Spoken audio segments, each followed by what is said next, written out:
All right. I'm going to stop the transcription. I don't love that. Okay.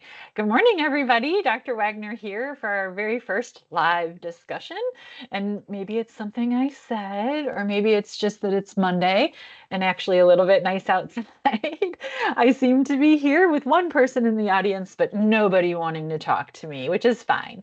Um, Keep in mind, just a friendly reminder that the live discussions are scheduled all around the place. I had to change one because it was on Juneteenth, which is a federal holiday. So I did move that. And if there are better times, I'm happy to move them around.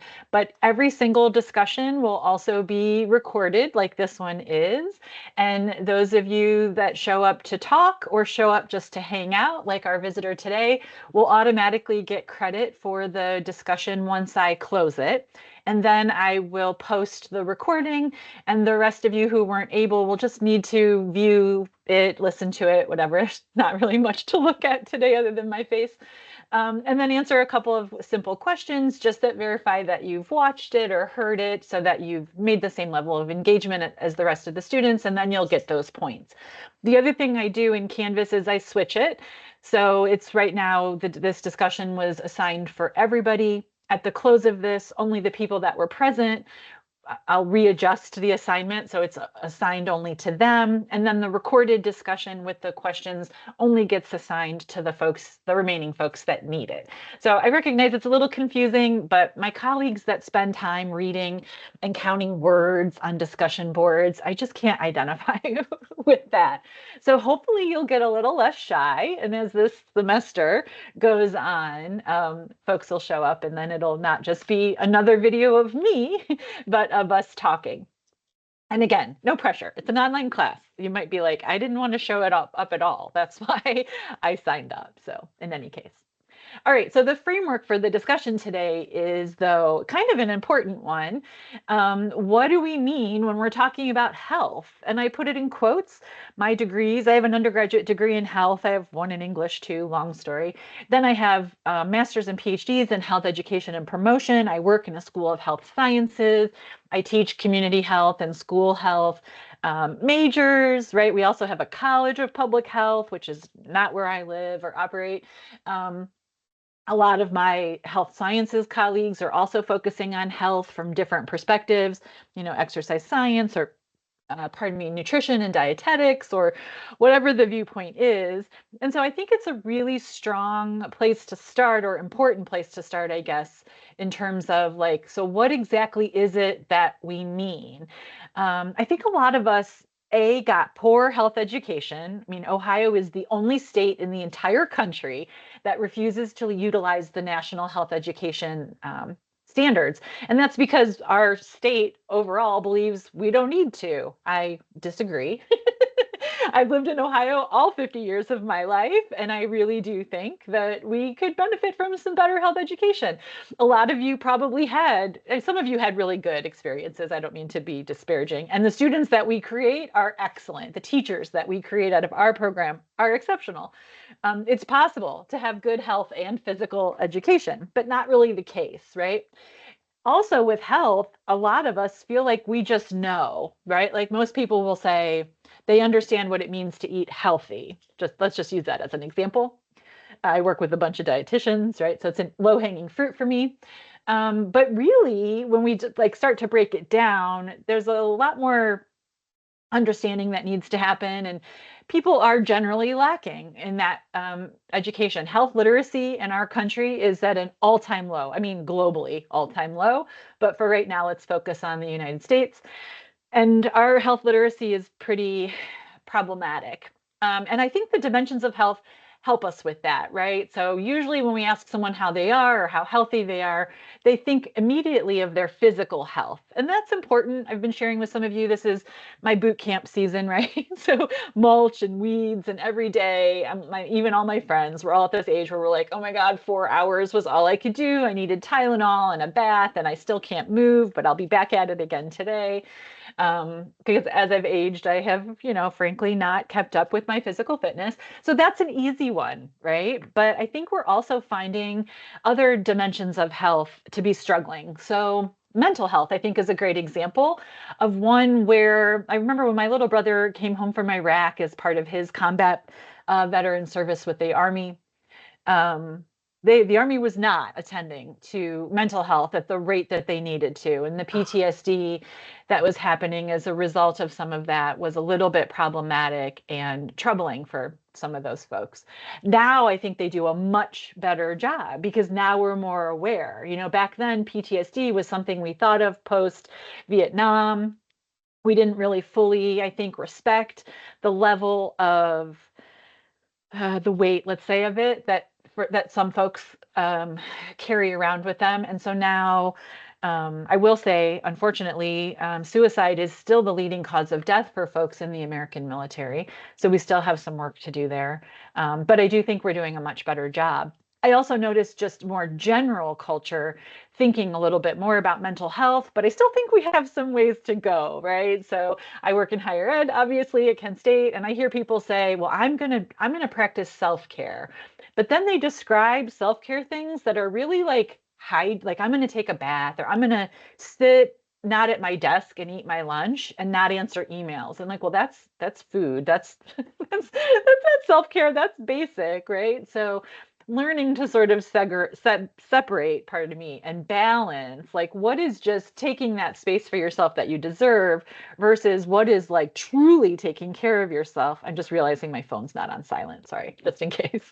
And so I think we have a ways to go, but I think we're getting a lot better. A lot of us are much more open about, I struggle with generalized anxiety disorder. I'm pretty high functioning, but it doesn't mean that I don't have these like little idiosyncrasies or these times where it just like really gets me down. And uh, these last few years have been very much of a struggle for me in my personal life and my professional life. And so the level of burnout that I'm currently feeling is something that, now summer, I'm like, okay, I can take a little bit of a break. Hopefully, some of the traumatic things will slow down a little bit. Some of the things are in the recovery phase, so that's good too. But how exactly do I get back to that space, right?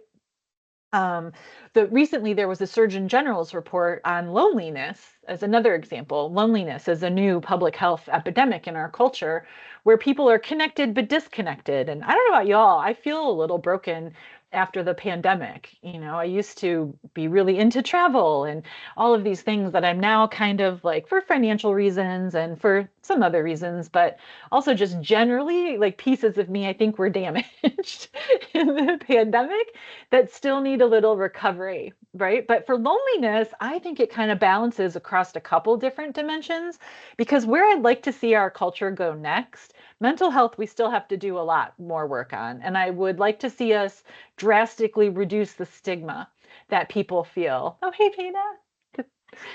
Because so many people are struggling and they think it's like a shame thing that they have to keep to themselves.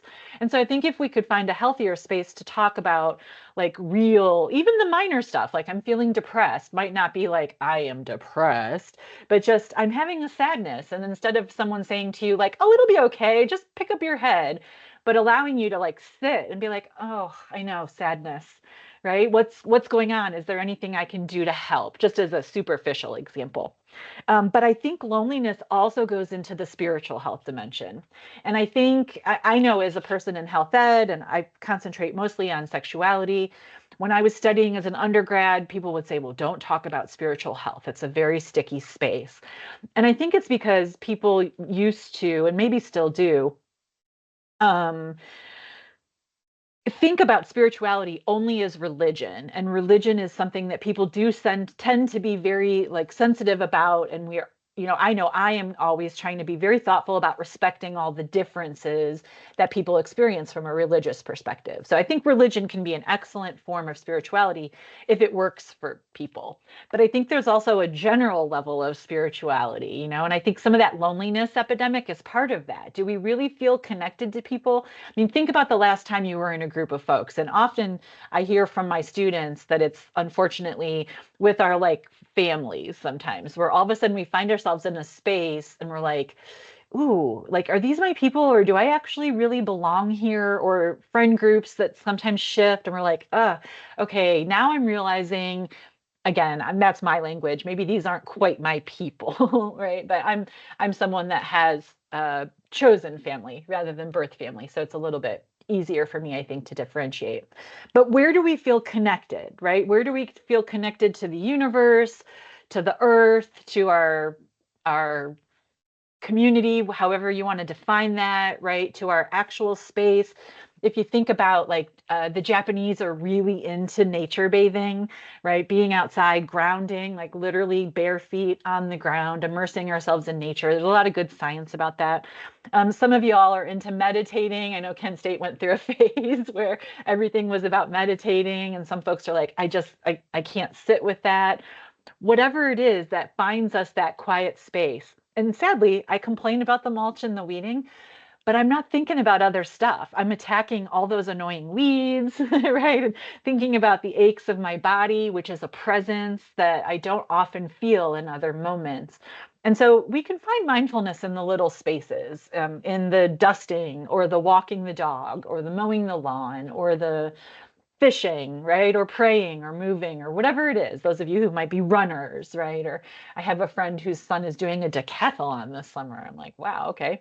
So ways that you can connect to your body, to however you might define your spirit, your soul, your identity, I think are things that could help our spirituality. And I hope we round the corner culturally about mental health. And I really hope we can round the corner about spiritual health as well. So we reformulate that kind of old school sense of community and belonging, which again, there's a lot of good literature about. So overall, the intention of this first discussion was just to get us thinking about more of the dimensions of health than just my BMI is cool, I run 3 miles a day or whatever, right? My physical health is fit, because honestly, this is a college class, so most of y'all are in that traditional age range where your health is mostly there, right? There are not everybody is experiencing full health. And so thinking about those dimensions that we might not always give attention to unless and until there's a problem, right? And then we don't have a choice, I think can be really helpful, especially as we start to orient our brains towards being a health coach, where unfortunately there's a lot of bias, positive bias that exists. Like, oh, you look fit. I don't know what you're talking about. Or you seem thin, right? Or muscular or whatever, which are not actually good measures of what health is. So a person might look thin or slim, but actually have a raging mental health problem, right? Or even physical, we could say. They might have blood sugar issues or cholesterol issues or clotting issue. There's all kinds of things that could be going on, not to scare anybody. But so when we broaden that dimension, like, no, but how are you really doing? Like, are you really okay?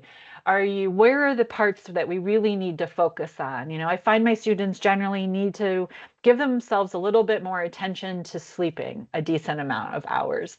Really, many of you need to cut yourself some slack. I mean, to be doing what you all have been doing through the pandemic, now we're getting out of it, right? So some of you might have actually been in middle school or high school or college or your lives, whatever. There's a whole range of you in here. And thinking about the ways in which that altered our perspectives of the world. I was listening to a commencement speaker recently who mentioned that all of our undergrads, anyone born past a 1980s date, has never lived in the United States of America where we weren't at war with someone. And I was like, wow, okay, that hits me a little differently. My brothers both went to war after September 11th because of their ages.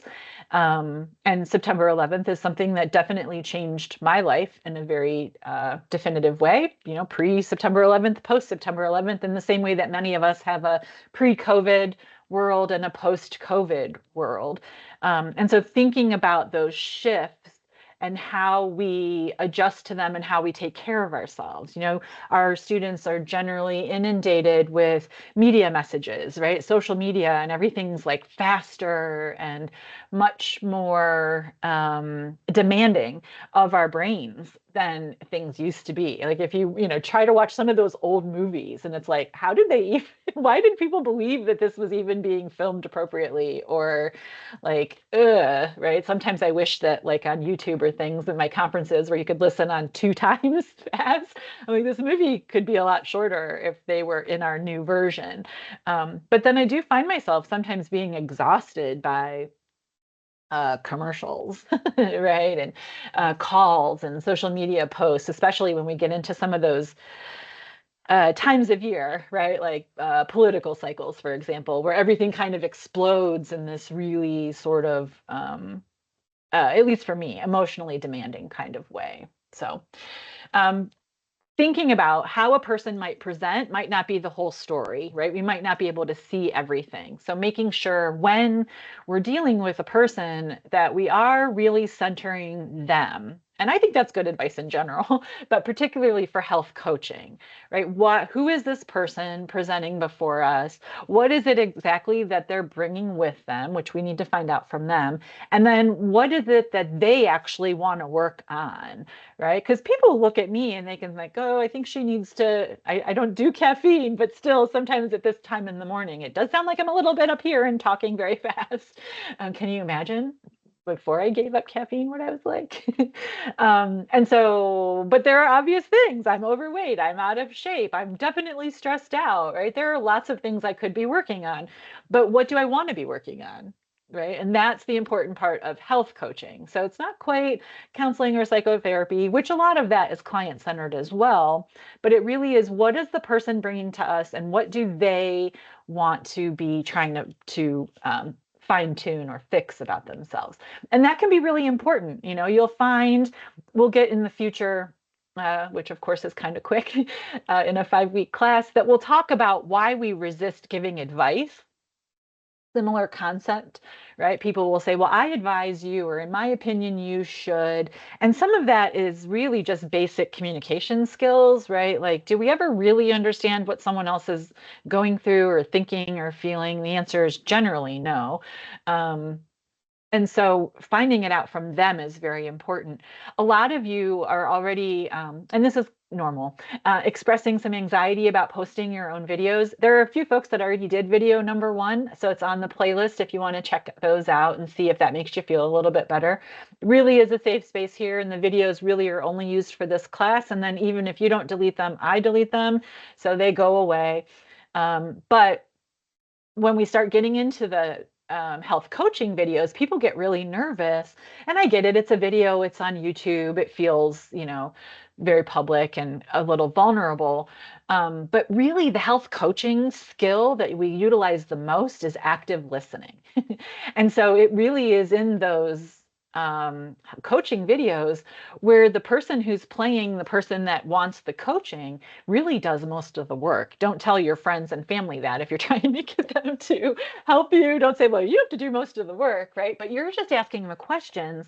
And then really we're going to refine our listening skills so that we hear what it is and we can provide that safe, science-based, factual, theoretically driven. There's a lot of stuff going on behind the scenes, right? But active listening. What I heard you say is this. Lori, previously I heard you talk about being chubby and out of shape. Is that why you're here? Or we're here, which we wouldn't quite say it that way, right? But we'll work on more examples as we move forward.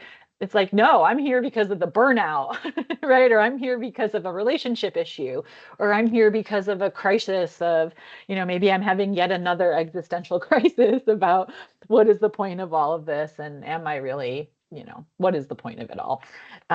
So there are lots of different ways that we could go about this. So live discussion number 1, right? I see a bunch of more folks showed up, and you turned your camera on. I'm so sorry that I didn't include you in the conversation if you meant for that to happen. But we can continue them moving forward. And so I'll stop the recording here in just a second, but I want to remind everyone that's already here, I will go record your credit right now and then adjust it so you don't have to do the discussion questions. And then I will think about what the 2 discussion questions are for the rest of you, and you'll see that assigned differently. And so in your grade book, this first part should disappear for those of you who weren't here, and the second one should appear. And for the rest of you, this should be scored and you shouldn't see the second part. So hopefully that helps. I'm going to go ahead and stop the recording now, and I'll stay around if anyone has any questions or other things that they want to chat about. But I appreciate everybody, whether you're here or not. Welcome to the class this summer, and I will talk to you again soon. Bye-bye.